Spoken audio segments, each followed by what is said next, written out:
Good afternoon. I am here today because I want to. I guess I'm going to bounce around. So there are a couple things I want to say. The first thing, I can't uh, put into words how hateful the words of Donald Trump are to society in general. To say that we should ban all Muslims from entering the country. I mean, that is absolutely ridiculous. Uh, and then the next thing I went to is his supporters. Makes it even worse. They're cheering and they're applauding the fact that he said this very uh, racist and derisive sort of thinking. Um, I was just blown over. And I had been saying this for a while that, and then I saw it start going around Facebook that this guy is saying the same kind of things Adolf Hitler said before he rose to power in Germany. However, the scapegoats at that time were the Jews. Um, Now the scapegoats are the Muslims. I just came from an event uh, which was moderated by a gentleman who is a Muslim origin, Arabic origin, and he's a great dude. So this thing about throwing all people together because of one bad person, individual, is totally ridiculous. Um, take me for instance. My family is not from America. They're from Guyana, a country in South America. Now, I was born in Brooklyn, New York. So when people look at me, they don't know my backstory. The thought is that I'm a black American male, so therefore I have a tendency for violence. It's gonna be the first thing from the truth. The young people I talk to, they've said, oh, they've been suspended from uh, school 5 times this year. I'll just use one example. And I say to myself, 5 times this year, I have gone through my whole uh, K through 12, college, um, doctoral studies, and I have never, ever been suspended from school. So the thought occurs to me, what is it that's causing this behavior? Is it that people are just on edge and any little thing said provokes a fight? I have never understood that and I've never gotten it clear definitive answer on that. So, um, I am really confused about that. Um, is it the fact that we live in a world star world that people, lack humanity, really? I mean, it grieves my spirit because um people are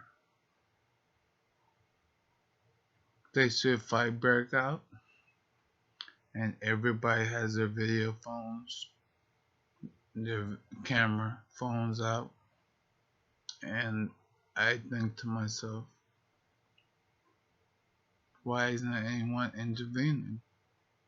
Why isn't anyone saying, no, no, don't fight, stop this behavior?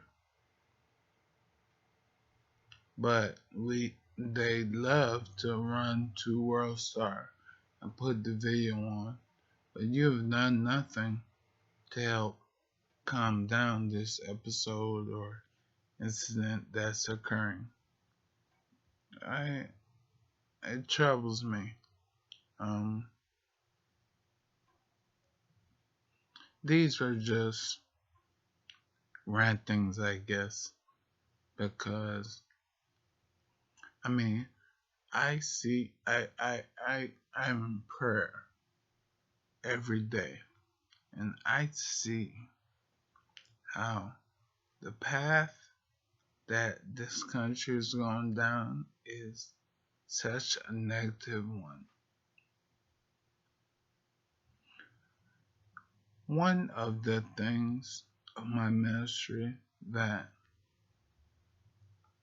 I'm trying to emphasize, I'm working with people in the community of Laurel to um, the world's oldest profession, I guess. Um,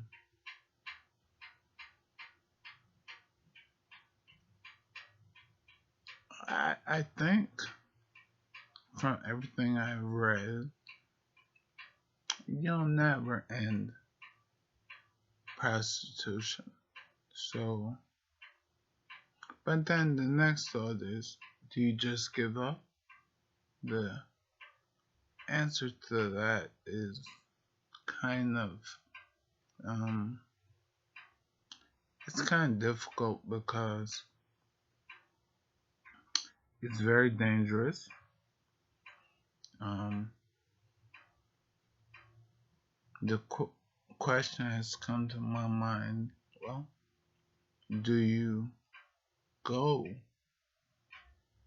pay for the prostitute and just talk with her, offer her salvation? And the question is then becomes, I said it's dangerous because you have their pimps who you are affecting their income, so they are none too happy with that. So that is where the danger part comes in. So, I just have to stay in prayer on how to go about that aspect of it. But God willing, it will be okay. The next thing I read an article was on why do people get into the adult film industry? Because I'll be honest with you, I used to look at pornography and then I got a revelation. I'm looking at the porn and I'm like, you know what? This is somebody's baby. This is somebody's child. What happened in this individual's life that led them to make the decision to take their clothes off. Like, I love Lawrence Fishburne. He's a great actor. And his daughter was in adult films, Montana. And the question was asked of her, why do you do adult films? And she says, well, I wanted to get into acting. I'm like, what? Your father is one of the most incredible actors around. If he can't get you an audition hooked up, nobody can. So that I figure is an excuse. She just wanted to get butt naked and do her thing. But once I got the revelation of that somebody's child, somebody's daughter, it held no appeal to me any longer. So that is out the door. I can't fade that. I can't mess with that anymore. So that's the end of that. But I just want to encourage anyone who's out there, because that's kind of what we spoke about today at the meeting. That if you are in a situation where you feel hopeless and lost, can't get out of it, don't give up, because your breakthrough is right on the other end. You're almost there. Continue, keep going, don't give up. I use an analogy that people think water is a very benign substance, not really threatening, but you get enough water together, it will flood and destroy your homes or whatever. Water is a very powerful force. So, if you have a situation that seems so big, if you keep at that situation, eventually you're going to break through it. So, don't let anyone. And the other thing,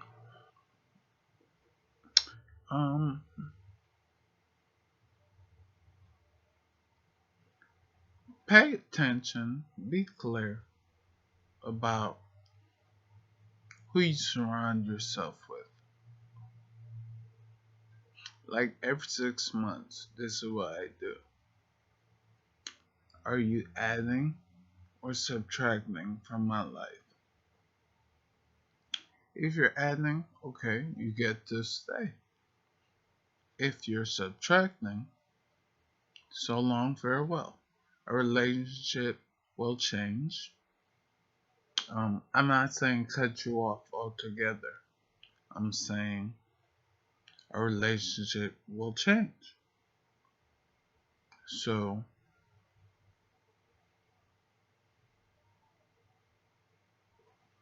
I'm taking these pauses because I'm thinking of the best way to put this so that this can make an impact on anyone who views this. Um,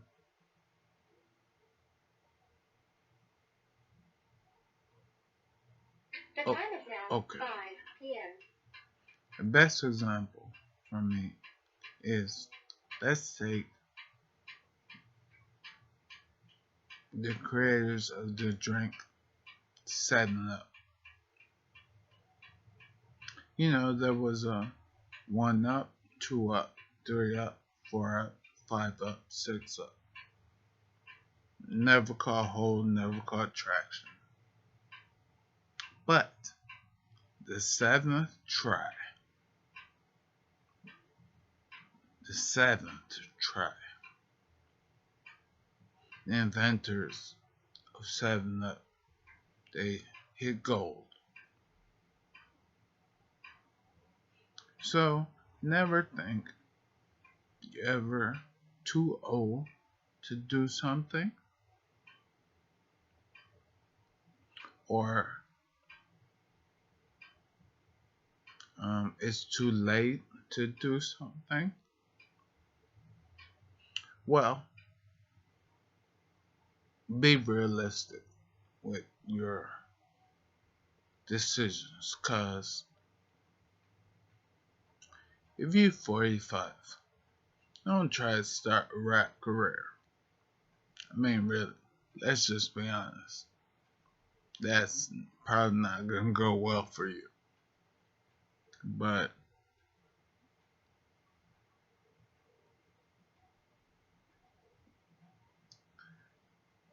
like I said, just be realistic, but never give up. Because in this life, there are people who are placed in your life to be dream killers. That's another reason you can't tell everybody everything. I want to just encourage you. If you have a dream, darn it, do it, do it, do it. And don't give up on it. I could have told you I'd be a physician by now. I'd be out of medical school. I'd be doing my thing. But God had other plans for me. I'm cool with that because His plan is always better than your plan. So I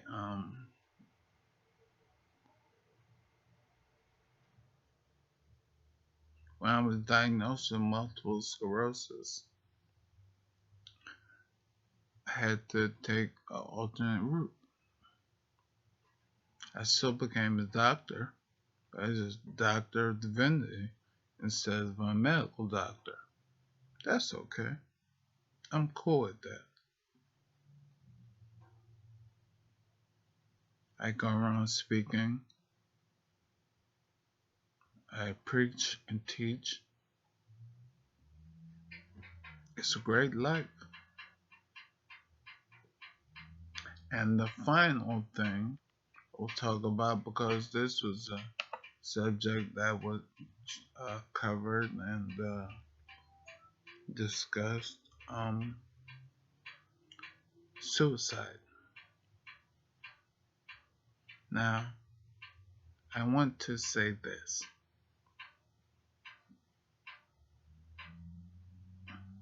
As bad as you feel,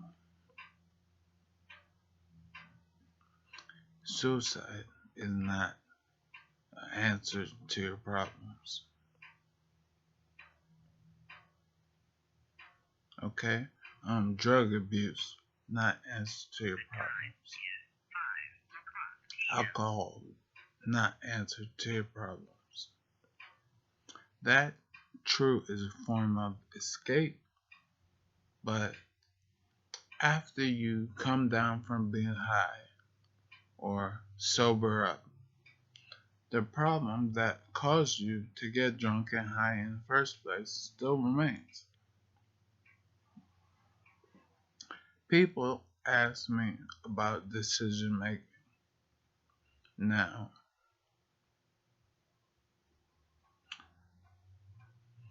you either do something or do nothing. But I will tell you this, doing nothing is still a decision that you make. So if you say, I am faced with this decision and it's too difficult, I'm going to do nothing about it. But guess what? It's going to happen one way or the other. So I suggest you be proactive and see how you're going to address it. Now back to suicide. Suicide is a permanent solution to a temporary problem. That is not the route you want to go. Know that no matter how dark it looks, there will always be light that comes every day. When it's like 5 in the morning, it's really dark. I love the statement that says it's always darkest before dawn because it is going to get better. Don't think that any situation is ever hopeless because that's not the case. So I encourage you. Someone loves you. It doesn't have to be a blood relative. Someone loves you and you are of value. From the religious standpoint, I just want to tell you that people are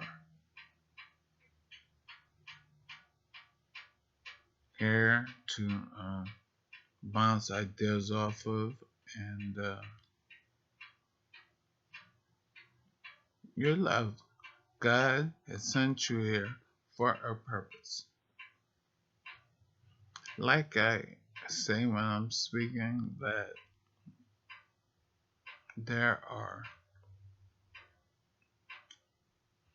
when a man ejaculates, there are 600 billion sperm released. I'm sorry, million. 600 million sperm released. How come your sperm is the one that got to the egg? That's not by accident. God had a plan for your life. So if you say, oh well, God doesn't care about me, look at what's going on in my life, that's wrong. God cares about you. And I care about you. So even if we never met, know that someone cares about you. And I'll leave you with this statement. I love you, and there's nothing you can do about it.